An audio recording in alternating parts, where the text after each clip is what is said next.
नमस्कार, मैं रवीश कुमार। ये मेरा YouTube चैनल है।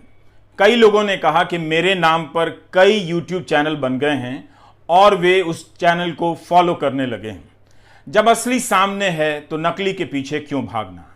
वैसे ही ये देश नकली आदमी के पीछे भागा जा रहा है। नकली चीज़ों के इस्तेमाल की एक ख़ास बात होती है। इसकी आदत तो बहुत जल्दी लग जाती है, मगर पीछा छुड़ाने में ज़माना गुजर जाता है। इसीलिए कहता हूं, नकली चीज़ों का इस्तेमाल नहीं करना चाहिए। आदमी नकली हो या नेता फर्जी हो, उसमें हर दिन नकली बनते रहने की अद्भुत क्षमता होती है। वो नए नए रूप धारण करके आपके बीच आ जाएगा और आपको कभी यहां ले जाएगा, कभी वहां ले जाएगा, भरमाता रहता है। इसलिए आपके सामने असली खड़ा है और असली आदमी की एक खूबी और होती है, वो रूप नहीं बदल पाता, उसका एक ही रूप होता है। इसलिए जिन लोगों ने भी मेरे नाम पर YouTube चैनल बनाए हैं, उनसे गुजारिश है कि वो बंद कर दें। अब जब बात नकली और फर्जी की उठी गई है, तो इससे जुड़ी एक जानकारी आपको बता देता हूं। उद्योगों की एक संस्था है फिक्की, जो समय समय पर अध्ययन कराती रहती है और प्रकाशित करती रहती है कि नकली चीज़ों के इस्तेमाल से क्या क्या नुकसान हो रहा है।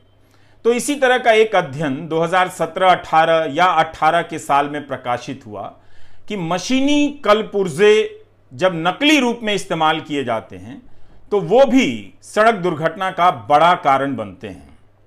और नकली चीज़ों के इस्तेमाल के कारण भारत सरकार को करीब करीब या अर्थव्यवस्था को 1.25 लाख करोड़ से ज़्यादा का नुकसान होता है। 16 लाख से ज़्यादा रोजगार प्रभावित होते हैं और सरकार को हजारों करोड़ रुपए के राजस्व का नुकसान होता है। इस तरह की चीजें ज्यादातर 5 बड़े सेक्टरों को प्रभावित करती हैं। एक तो कपड़ा है, दूसरा रेडीमेड गारमेंट है, तीसरा इलेक्ट्रॉनिक साजो सामान है, मशीन और कलपुर्जे हैं, फिर तंबाकू है। तो इन सारी चीजों के बहुत सारे नकली उत्पाद बन जाते हैं और सस्ता खरीदने के चक्कर में लोग और परेशानी मोल लेते हैं। तो इसीलिए ये बात बहुत अहम है कि जो नकली खेल खेल रहा है, किसी के नाम पर चैनल बना रहा है, किसी और प्रोडक्ट के नाम पर नकली प्रोडक्ट बना रहा है, वो ये जानता है कि लोग इसके झांसे में आ सकते हैं। फिक्की का ही एक अध्ययन बताता है, जो मीडिया में छपा भी है, कि जो लोग नकली चीजें खरीदते हैं उनमें से 80% लोगों को यकीन होता है कि वे असली चीजों का इस्तेमाल कर रहे हैं। तो आप मेरे नाम पर बने YouTube चैनल को फॉलो ना करें। कम से कम आप उन 80% लोगों में नहीं हो सकते हैं। मुझे अच्छा नहीं लगेगा।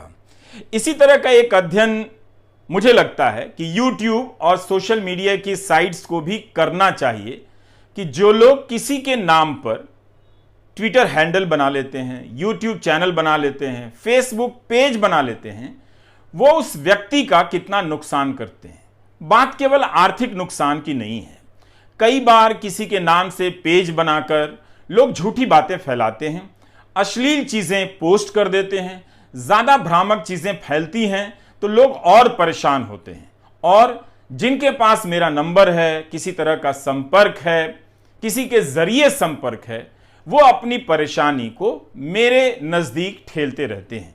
क्या ये आपका चैनल है? हमने इसे फॉलो कर लिया है। अब सबको जवाब देते देते मैं थक गया कि ये मेरा चैनल नहीं है, मैंने कोई YouTube चैनल नहीं बनाया है।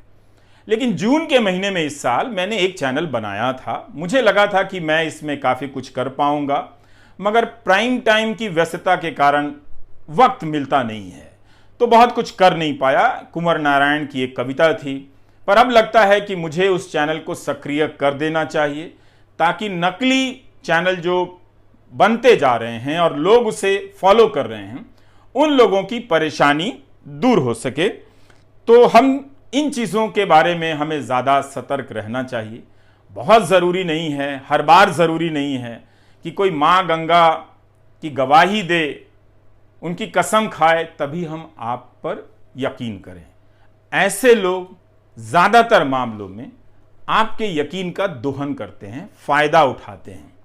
मां गंगा कभी साफ नहीं हुई, लेकिन उनके नाम पर कस्में उठाकर कितना सब कुछ सच्चा सच्चा लगता था। लेकिन इलाहाबाद हाईकोर्ट के हाल की टिप्पणियों को पढ़िए।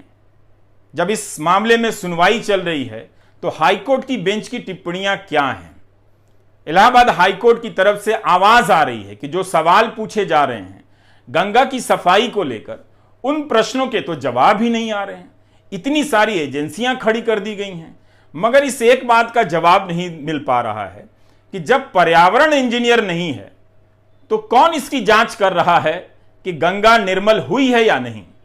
तो इस तरह से हजारों करोड़ रुपए की यह परियोजना है, लेकिन एक सवाल का जवाब ढंग से अदालत के सामने नहीं दिया जा सका है। आप उस रिपोर्टिंग को पढ़ भी सकते हैं। इसलिए बहुत जरूरी है कि हम असली सवालों तक पहुंचे और गेंद मिड विकेट पर डालें। दाएं बाएं वाइड स्विंग कराने से कोई फायदा नहीं। जब तक हमारे सवाल सीधे नहीं होंगे, पता नहीं चलेगा कि जवाब आ रहा है या जवाब देते नहीं बन रहा है। इसलिए बहुत जरूरी है कि हम अपनी जिंदगी में नकली चीजों को, दाएं बाएं के रास्तों से चलने की आदत बदल डालें। यह जो संस्कृति बन गई है, इस चक्र को अब आप तोड़ दीजिए। इसी से नया रास्ता निकलेगा और इसी से आपको अपने हुनर पर यकीन पैदा होगा कि आपके भीतर जो कुछ भी है, आप उससे लंबा रास्ता चल सकते हैं और आपके भीतर बहुत कुछ है। एक बार आप अपने भीतर झांक कर देखिए, हजारों असली चीजें बाहर आने का इंतजार कर रही हैं। आप बस उस नकलीपन के चक्र से बाहर आ जाइए। नकली नेताओं के पीछे चलना बंद कर दीजिए। मेरे सवालों के साथ, और जो सवाल सरकार के सामने दूसरे पत्रकार भी उठा रहे हैं, उन सवालों के साथ चलना शुरू कीजिए। तब आपको पता चलेगा कि नकली नेताओं ने आपके भीतर असली देखने की क्षमता कितनी कम कर दी है, रास्ते कितने बंद कर दिए हैं। तो इसलिए मुझे भी लगा कि मैं कितने लोगों को जवाब दे सकता हूं कि ये मेरा चैनल नहीं है, वो मेरा चैनल नहीं है। तो जो चैनल था उसे अब सक्रिय करने की सोच रहा हूं, ताकि आपको इन प्रश्नों से छुटकारा मिल जाए और आप असली के नाम पर जो चैनल है रवीश कुमार ऑफिशियल, उसी को आप फॉलो कर सकें। आने वाले समय में कोशिश करूंगा कि समय समय पर और तेज रफ्तार से इसमें सामग्री डाली जा सके, ताकि फिर कोई दूसरा फायदा उठाकर मेरे नाम पर नकली YouTube चैनल ना बना सके। आप अपना ध्यान रखिएगा। नमस्कार।